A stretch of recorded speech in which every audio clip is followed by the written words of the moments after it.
Oke. Assalamualaikum warahmatullahi wabarakatuh.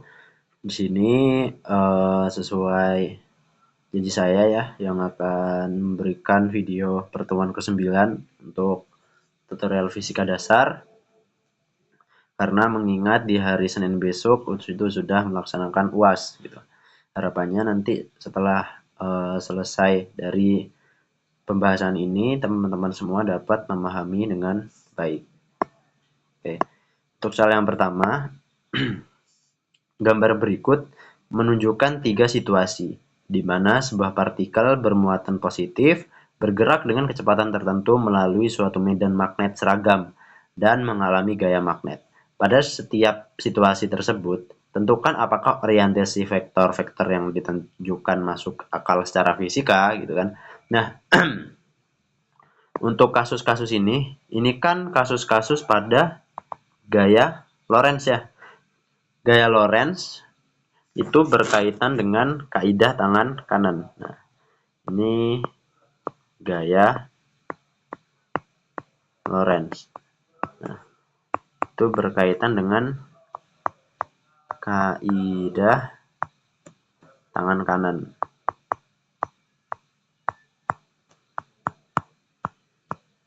Nah, kaidah tangan kanan di mana yang kayak gini nih. Ini agak jelek.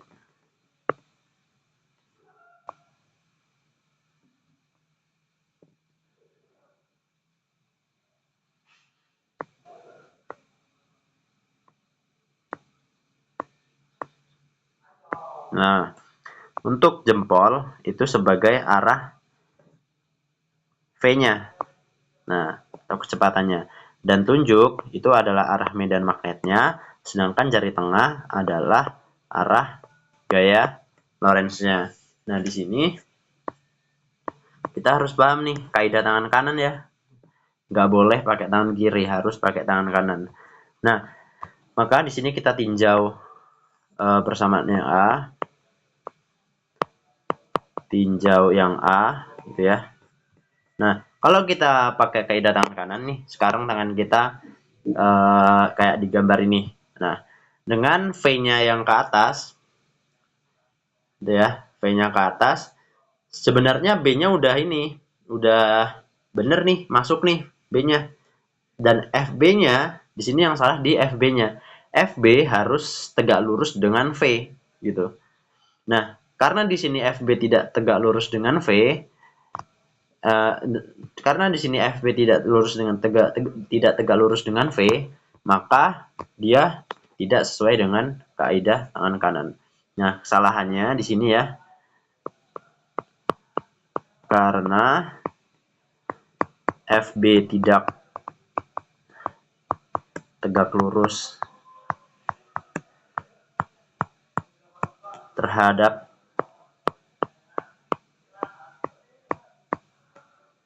V, maka dia tidak sesuai, tidak mengikuti kaidah.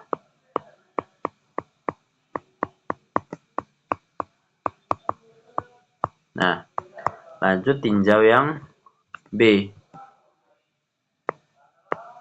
Nah, yang B, coba V-nya itu ke sana, ya, V-nya. Nah, dan B-nya itu ke kiri, gitu. Nah, di sini dapat kita lihat bahwa jempol kita tuh arahnya ke kita atau keluar bidang. Maka untuk kasus yang B itu sesuai. Tuh. Kasus B itu sesuai. Lalu untuk yang C, ya.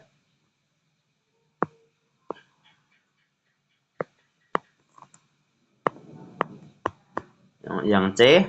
Nah, sekarang V-nya kita masuk gitu. Masuk, lalu V-nya keluar, lalu B-nya ke arah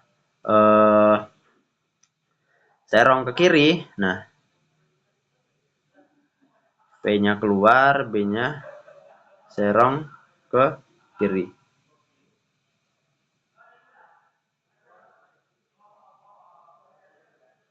Nah, di sini dapat kita lihat ya, kalau ternyata FB-nya gitu ya. FB-nya dia dengan VB gitu kan. FB dengan VB dia tidak tegak lurus gitu. Harusnya FB dengan B-nya dia tegak lurus juga. Nah, harusnya si FB dengan B itu tegak lurus.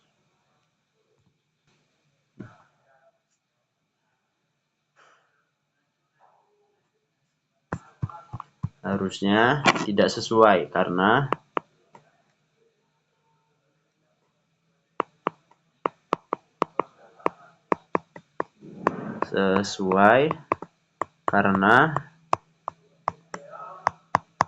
FB tidak tegak lurus dengan B atau medan magnetnya. Tuh. Berarti yang benar cuman di B. Ini. Oke, lanjut ya berarti.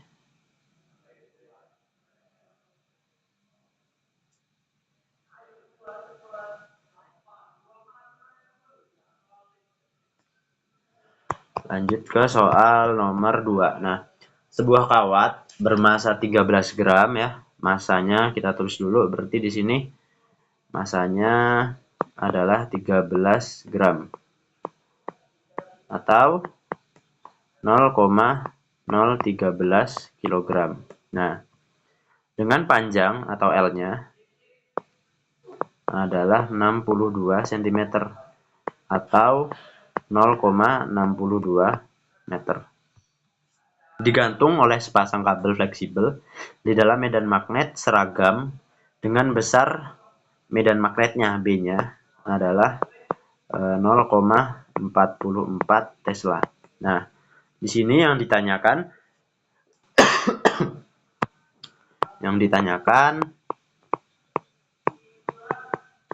adalah I-nya atau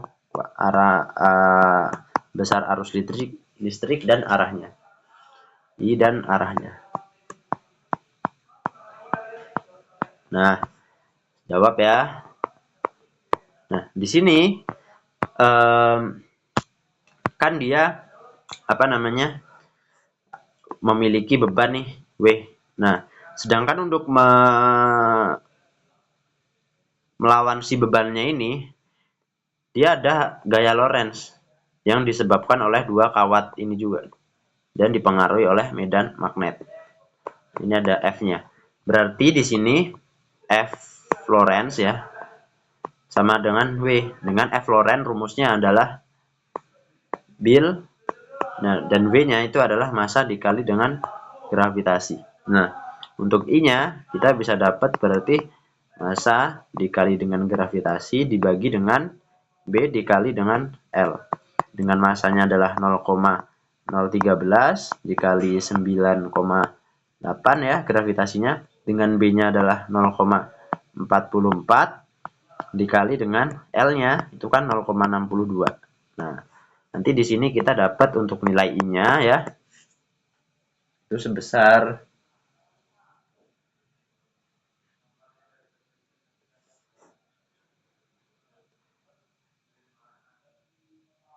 0,467 ampere. Nah, ini besar I-nya. Nah, arahnya. Nah, di sini kita lihat nih, pakai kaidah tangan kanan tadi nih. Kalau F-nya ke atas, lalu medannya masuk ya. Nah, pasti kan jempolnya arahnya ke kanan gitu. Berarti arah arusnya itu kanan. Jempol itu bisa arus, bisa kecepatan. Nah, berarti di sini arah arusnya itu ke kanan.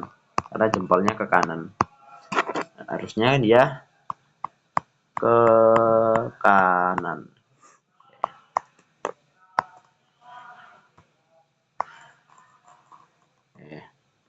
Lanjut ya ke soal nomor 3. Nah, gambar berikut menunjukkan dua kawat arus panjang yang membawa arus I1 0,3 ampere dan I2 adalah 0,4 ampere yang arahnya keluar bidang kertas atau layar. Keduanya berada pada jarak yang sama dari titik asal R sama dengan 3 cm. Hitung besar dan arah medan magnet di titik asalnya. Nah, kita mau menghitung medan magnet di sini nih. Dan jaraknya ke sini adalah 3 cm baik dari I2 maupun I1. Kalau medan magnet itu kaidah tangan kanannya beda ya sama hukum Lorentz. Dengan jempol.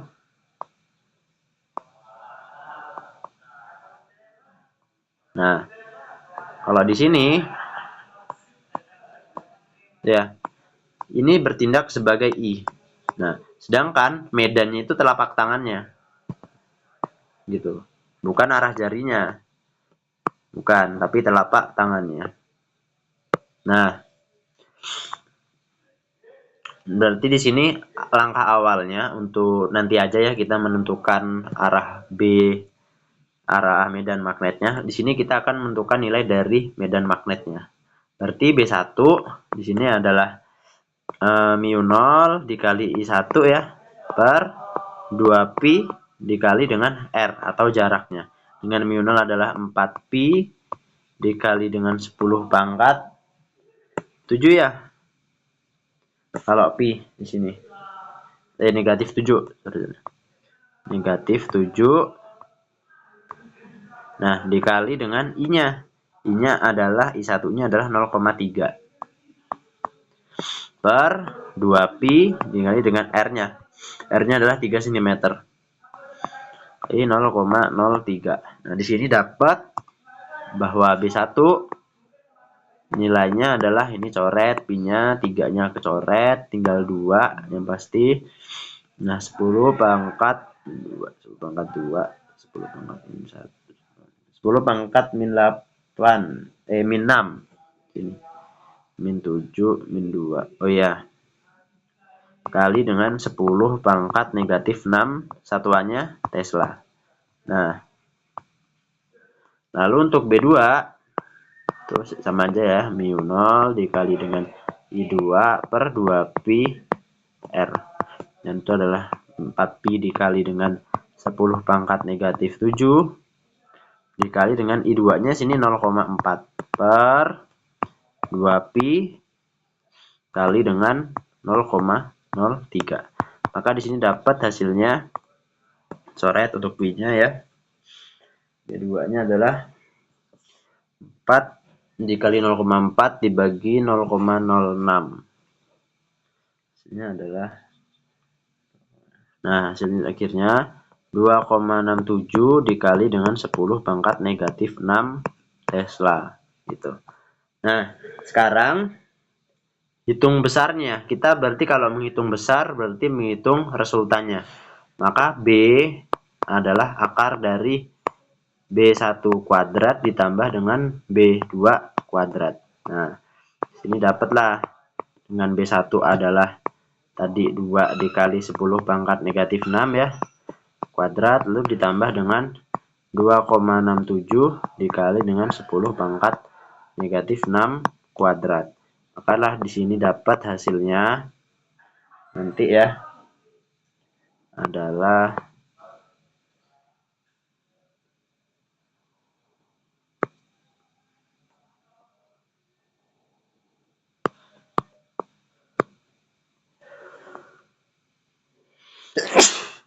Alhamdulillah 3,33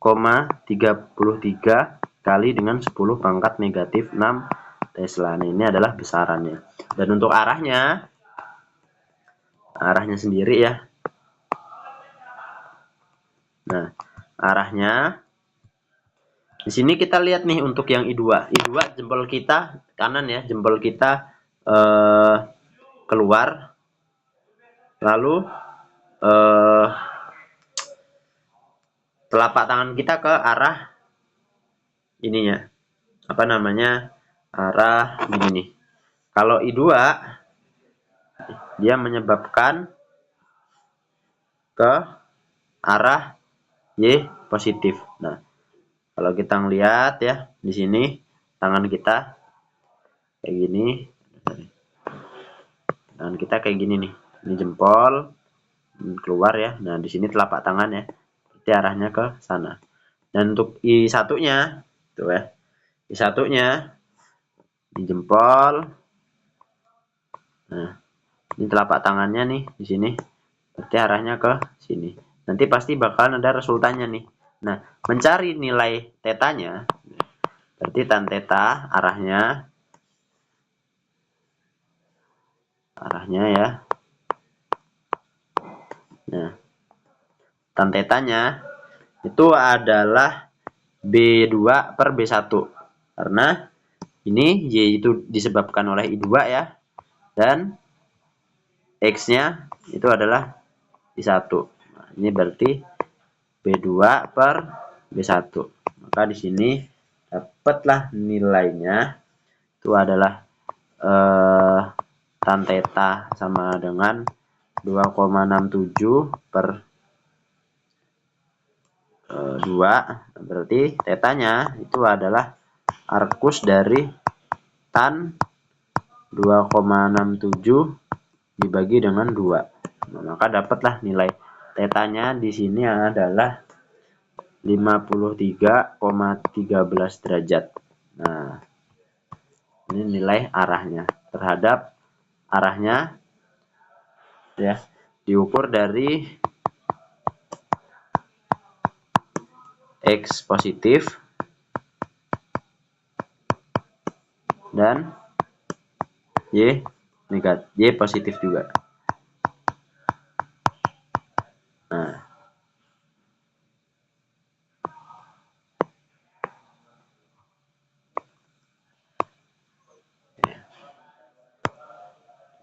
lanjut ya ke soal nomor 4. Nah, soal nomor 4 ini pada gambar berikut dijelaskan terdapat suatu medan magnet konstan di dalam suatu daerah berbentuk persegi panjang. Medan ini mengarah tegak lurus masuk ke bidang atau kertas atau layar. Di luar daerah tersebut tidak ada medan magnetnya. Nah, sebuah cincin tembaga meluncur melewati daerah itu dari posisi 1 hingga posisi ke-5. Karena medan magnet bernilai 0 di luar daerah persegi panjang, tidak ada flux yang menembus cincin pada posisi 1 dan 5, sehingga tidak ada perubahan flux melalui cincin dan tidak ada KGL atau arus induksi pada cincin. Manakah dari pernyataan-pernyataan berikut yang benar menggambarkan arus induksi cincin melewati posisi 2, 3, dan 4? Nah, di sini saya nggak akan ngebahas satu persatu A, B, C, atau D. Langsung kita ngebahas pada I2 ya. Lalu ada I3 dan I4. Nah, di sini di I2 posisi kedua ya, itu ada perubahan fluxnya dari yang sebelumnya tidak ada menjadi ada dengan medan listriknya masuk ya, medan listriknya masuk. Nah, arah arah I-nya kalau kita pakai kaidah tangan kanan tadi yang medan listriknya masuk ya, I-nya itu bakalan searah dengan arah jarum jam. Nah, I-nya akan searah jarum jam. Nah, di sini I dari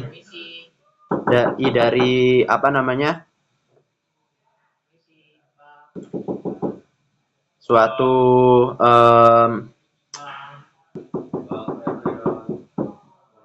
posisi dari suatu cincinnya akan searah dengan jarum jam. Nah, tetapi di sini harus ada arus induksi yang melawan, sehingga induksi itu harus melawan dari arus aslinya dengan I2, arus induksinya atau I2-nya. Di sini I-nya harus berlawanan arah jarum jam. Nah, tapi di I3, karena di I3 itu benar-benar di tengah ya, dia tidak mengalami perubahan flux gitu. Karena tidak mengalami perubahan flux, tidak mengalami perubahan.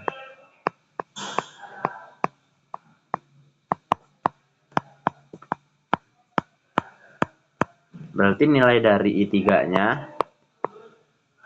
itu dia 0.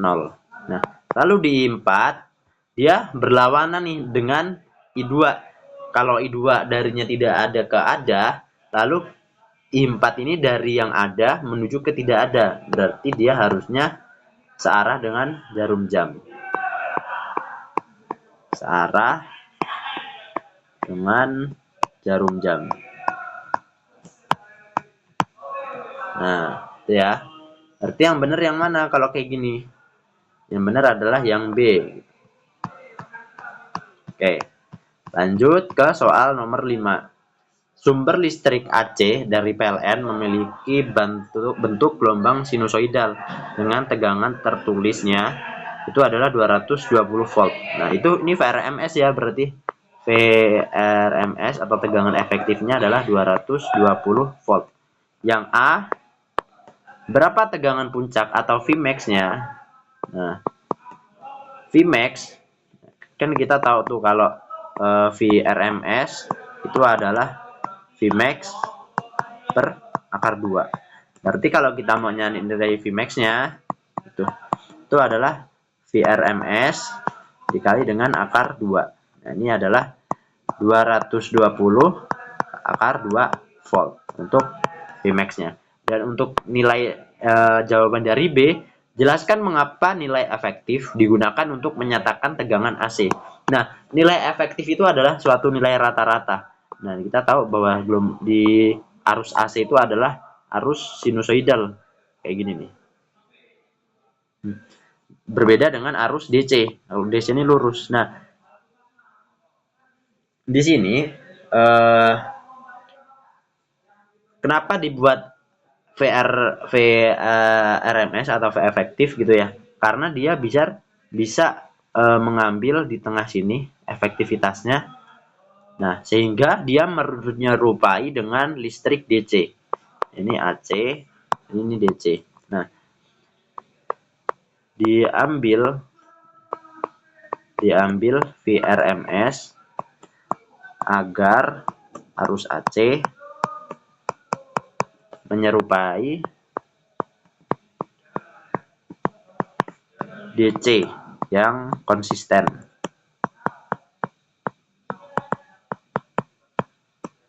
Atau konstan. Nah, sehingga kalau di rumah-rumah itu dia sistemnya adalah listrik DC.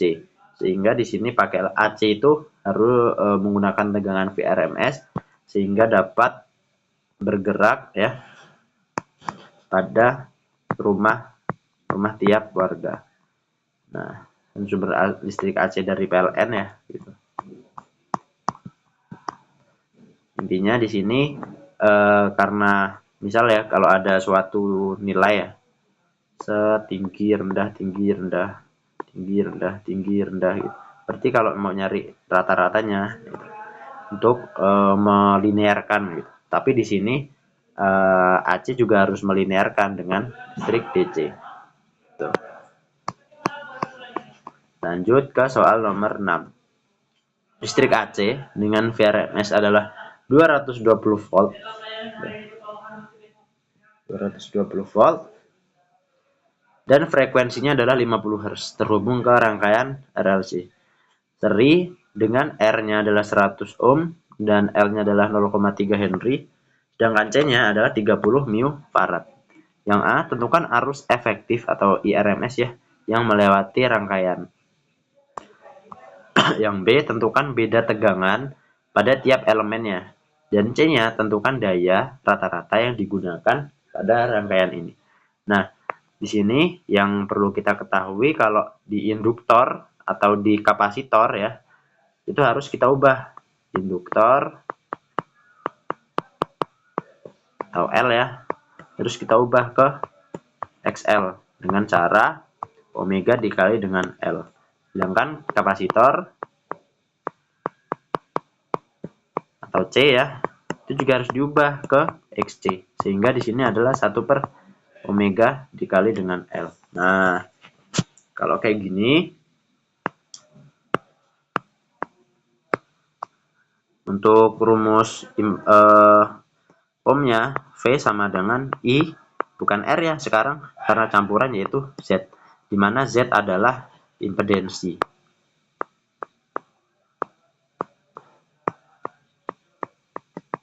Nilainya adalah akar dari R kuadrat ditambah dengan XL dikurang dengan XC kuadrat gitu.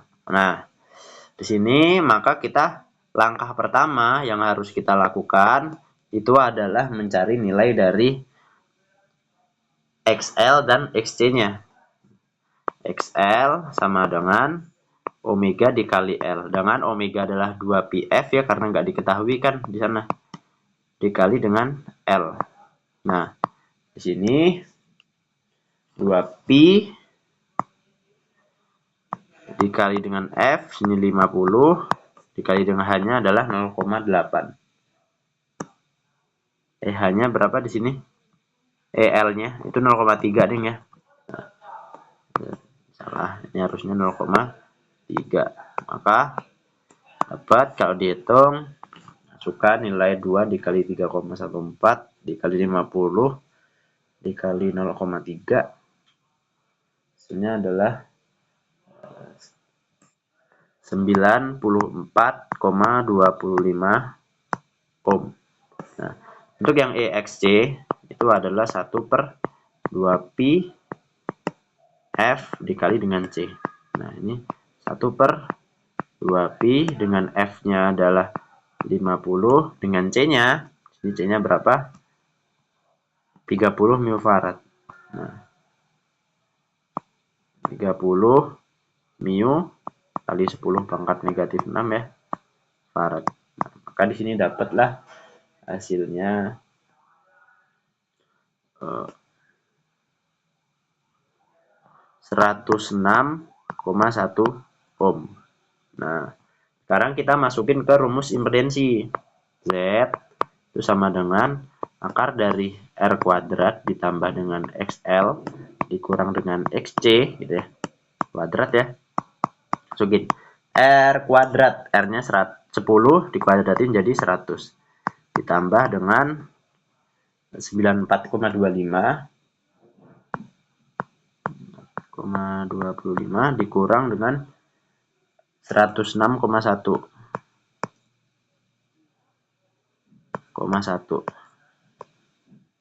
Nah, maka di sini dapat nih nilai Z-nya.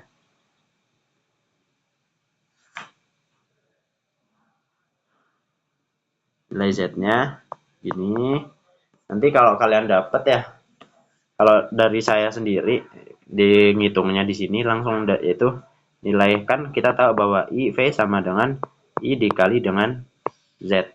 Nah, ini RMS ya. Kalau V-nya RMS berarti I-nya juga RMS. Nah, maka kalau I RMS berarti adalah V RMS dibagi dengan Z-nya. Dengan V RMS-nya adalah 220 volt dibagi dengan akar dari 100 ditambah dengan 94,25 dikurang dengan 106,1 lalu dikuadratin.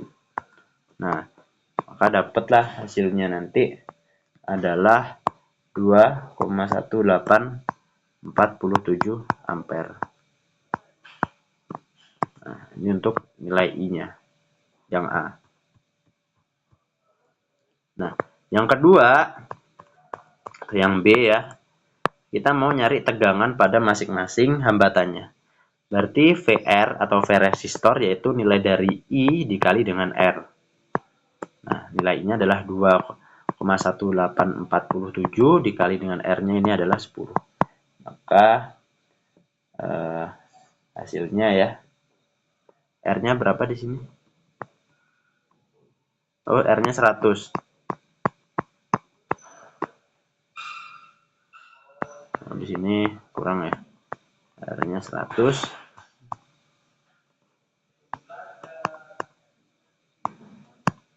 Nah, dengan 100, maka dapat hasilnya adalah 218,47 ohm. Lalu di VL itu adalah I dikali dengan XL. I-nya adalah 2,1847 ya. Dikali dengan XL-nya tadi nilainya adalah 94,25 ya. 94,25. Maka dapat hasilnya adalah 205,9 volt. Oh ya, ini satuannya volt ya, bukan ohm.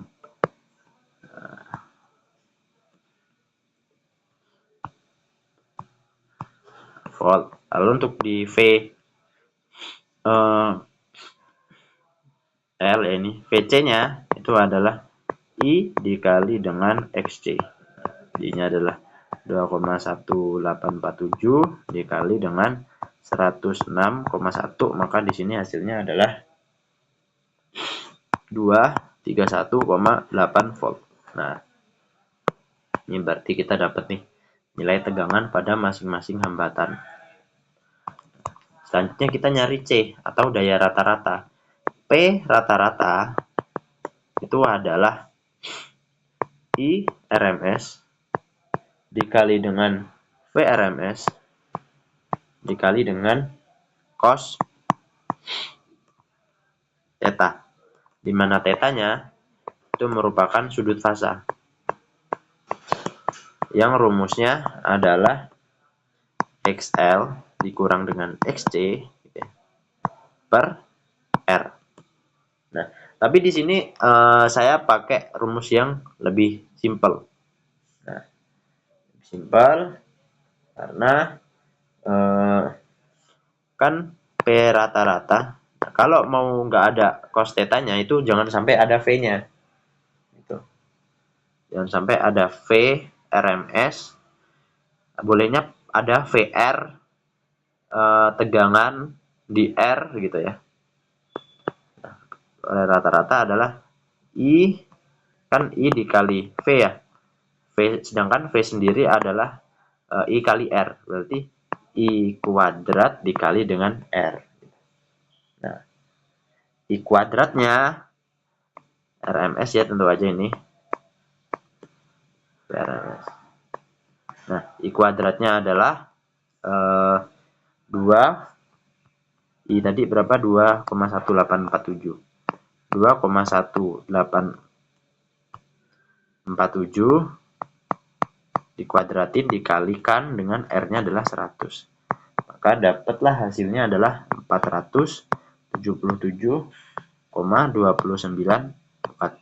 Nah, ini adalah yang simple. Nah, sebenarnya ada satu lagi nih caranya. Gitu. Ada 3 cara nih berarti cari daya.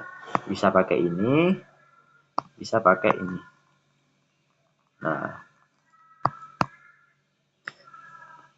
dan masih ada lagi nih. P rata-rata itu sama dengan, nah,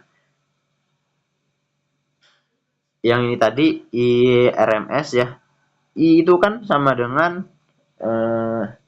apa namanya? VR. V per R. Itu kan V per R. Berarti ini adalah V R MS kuadrat per R. Nah, tapi ini bukan VR, tapi bukan VRMS saja, tapi VR RMS kuadrat per R. Yang di sini adalah nilainya yaitu 218,47 kuadrat ya dibagi dengan 100. Maka nanti dapatlah hasilnya sama, yaitu 477,29 watt. Nah, ya hasilnya. Oke, mungkin cukup sampai sini terlebih dahulu untuk tutorial fisika dasar pertemuan ke-9. Mohon maaf apabila ada kesalahan dan kekurangan yang telah saya ucapkan. Terima kasih semuanya. Wassalamualaikum warahmatullahi wabarakatuh.